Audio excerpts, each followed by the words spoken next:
Globes are something that you grow up with. You have them at school, you kind of have them in geography. I've always had a fascination. I did geography and physics at A-level, so I've always been into the world around us. In his London studio, Peter Bellerby has been making globes by hand for 6 years. He made his first as a birthday present for his father because he couldn't find one he liked. So I looked around and all I could find were plastic globes which were functional but not very pretty, and lots of antique globes as well at auctions. I went to several auctions and watched globes that were this diameter selling for tens of thousands of pounds. So I came up with the idea of making one myself. Soon Peter Bellerby had a business on his hands.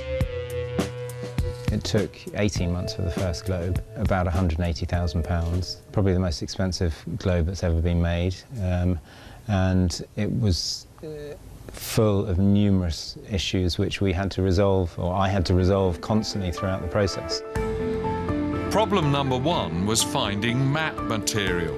There were plenty of digital images, but they were often inexact or downright wrong. So he spent time correcting them. Problem number two was picking the right paper and matching up the panels on the globe. Bellerby's studio now produces 200 globes a year, each individually handcrafted and painted. Colorist Isis Linguanotto adds up to 5 layers of watercolor to the globes. We do a lot of painting beforehand, so if you have like all the panels that form the globe, they all have to be exactly the same color.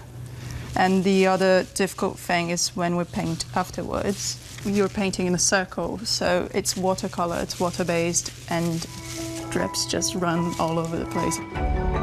But quality comes at a price.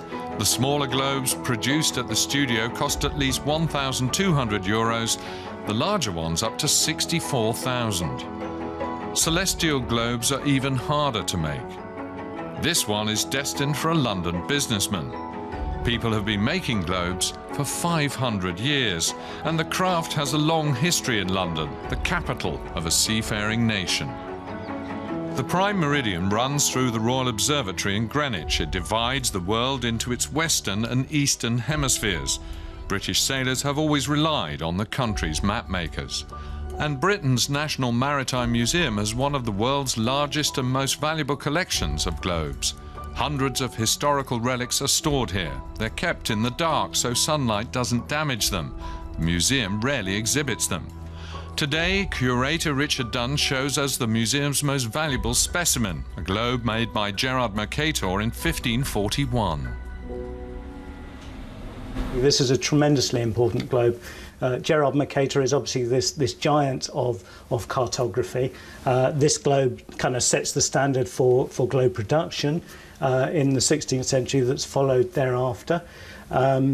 It also helps enormously our understanding of the histories of exploration and navigation in the 16th century and how people understood the world. Even back then, globe making was about more than navigation. It was also about prestige and luxury. You look at some of our large globes from the 17th, 18th century, they have beautiful stands made of very high quality, expensive woods, and the workmanship in the cartography of the globes is just astounding. Many, many hours have gone into that. They're very expensive items. For David Yates, today is a very special day. He's the CEO of a London financial firm, and he's ordered a celestial globe from Peter Bellerby to go with the terrestrial one that's long adorned his living room.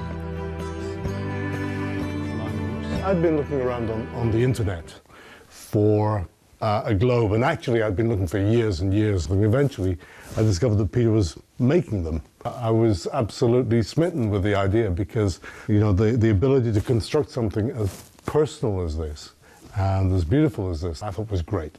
I just see it as a great piece of art. With Google Maps and GPS, globes aren't a necessity, but that's not what matters to Peter Bellerby. Google Maps and digital mapping is amazing. I use them every day. It's fantastic to get from A to B. It really helps you do that. But a globe will inspire you to get from A to B, to want to get from A to B, because you can see the world in entirety.